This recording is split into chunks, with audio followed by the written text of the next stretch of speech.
Viewtiful Joe. It's time for the Viewtiful Joe review for the Gamecube.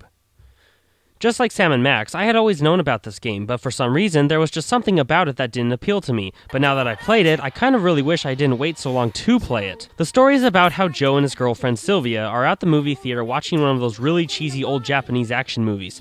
All of a sudden, the villain of the movie reaches out and kidnaps Sylvia, and the hero is blasted from the screen, gets up, and takes Joe with him into the movie. While in the movie, Joe meets his favorite superhero, Captain Blue, who powers him up with the superhero outfit and teaches him the fundamentals of fighting and his suit's special powers. This is the tutorial of the game, and after you complete it, it's time to go save Sylvia. This game is a 2D side-scrolling beat-em-up with 3D cel-shaded graphics. The basic concept is simple. Get through the level by defeating enemies and solving puzzles, then defeat the boss at the end. The main principle of fighting off the enemies is using your suit's VFX powers. These powers include Slow, which slows down time, Mach Speed, which allows Joe to move and attack very fast, and Zoom, where the camera zooms in on Joe, which allows him to attack with special and powerful moves. When using a VFX power, your VFX gauge will start to deplete until it runs out. If it runs out, Joe will return to his normal state. The gauge refills on its own, and when it fills up to a certain amount, Joe will return to his beautiful form. Throughout the levels, you'll find many V-films. When you obtain enough of these, your VFX gauge will extend, giving you more time to perform your special abilities. When you come into a new stage, the bar will revert back to its default length, making you require more V-films if you want to kick major butt with these sweet-looking abilities. When you defeat enemies, they will drop V-points. V-points can be used to purchase items and special abilities in between the levels. The items and special abilities can cost quite a bit, so to get a lot of V-points, you'll have to perform combos on the enemies, which is actually one of the main features of fighting. An example of performing combos would be dodging an enemy's attack, then immediately using Slow, then attacking the enemies with the targets on them.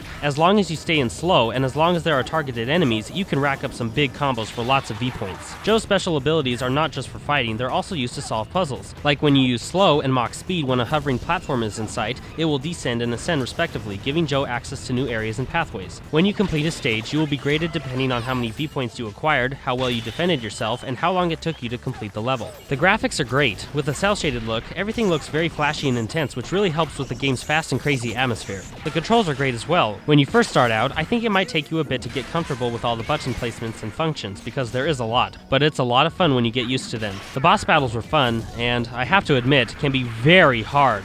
Well, they were really hard until I figured out this one move, which lowered the level of difficulty a lot. But still, the boss fights, and actually the whole game was challenging. As you might know, I hate it when the developers make a game too easy, but Viewtiful Joe is anything but easy. I have to say, I got pretty frustrated sometimes from the difficulty of some of the areas in this game, but I'm not demoting it because of the difficulty. I just see it as potential for improving my skills. Viewtiful Joe is a great game. Great graphics, great controls, awesome suit abilities, fun and challenging levels and boss fights, and very addicting. The only downsides were 1, I thought the game was too short, and 2, I didn't think there was much variety in the boss fights. But overall, it's a great game that I wish I had played a lot sooner. I still don't know exactly why I didn't play this game when it came out, but I played it now and I'm glad I did. This game gets a 4.5 out of 5 with a title of epic.